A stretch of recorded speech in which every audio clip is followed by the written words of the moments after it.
ભરૂચ જંબુસર તાલુકાના ડાભા ગામમાં આજના આધુનિક યુગમાં જ્યાં દરેક વ્યક્તિ પોતાના અંગત સ્વાર્થ અને પ્રવૃત્તિઓમાં વ્યસ્ત છે, ત્યારે જંબુસર તાલુકાના ડાભા ગામેથી સમાજ સેવાનું એક અત્યંત પ્રેરણાદાયક અને દીર્ઘદ્રષ્ટિવાળું ઉદાહરણ સામે આવ્યું છે।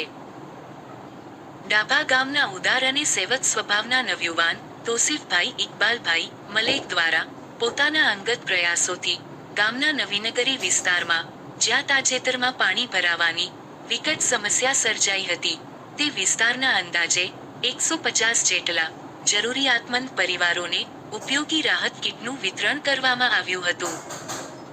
નવીનગરી વિસ્તારમાં વરસાદી પાણી ભરાવાને કારણે સ્થાનિક રહેવાસીઓને ભારે હાલાકીનો સામનો કરવો પડ્યો હતો અને જનજીવન અસ્તવ્યસ્ત બન્યું હતું।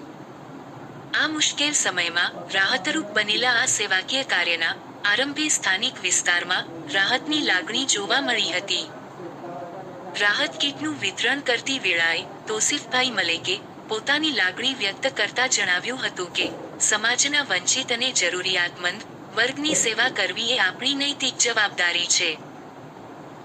આજ રોજ અંદાજે 150 પરિવારો સુધી આ સહાય પહોંચાડવામાં આવી છે, પરંતુ અમારો આ સેવા યજ્ઞ અટકેલો નથી।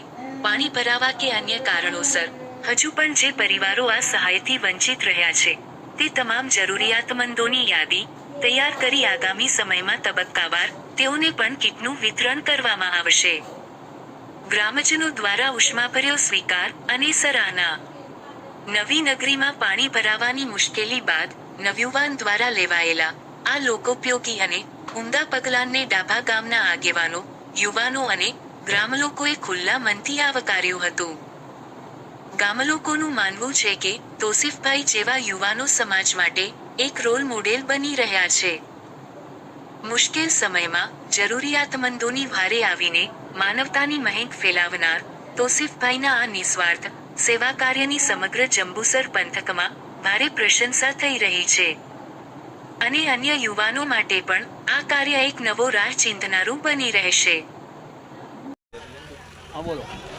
મારું નામ મલેક તોસીફ ઇકબાલ છે અને આજ રોજ અમારા ડાભા ગામમાં જે નીચાણવાળા વિસ્તાર છે જ્યાં પાણી ભરાઈ ગયું હતું, ત્યાં આગળ અમે અનાજની કીટોનું વિતરણ કર્યું છે, જેવું કે અમે આટો, તેલ, ચા, શક્કર અને સ્વીટ જેવી વસ્તુઓ અમુક મૂકેલી છે કીટની અંદર, તેથી ઘરવાળાને કામ લાગે એવી વસ્તુ મૂકેલી છે અમે।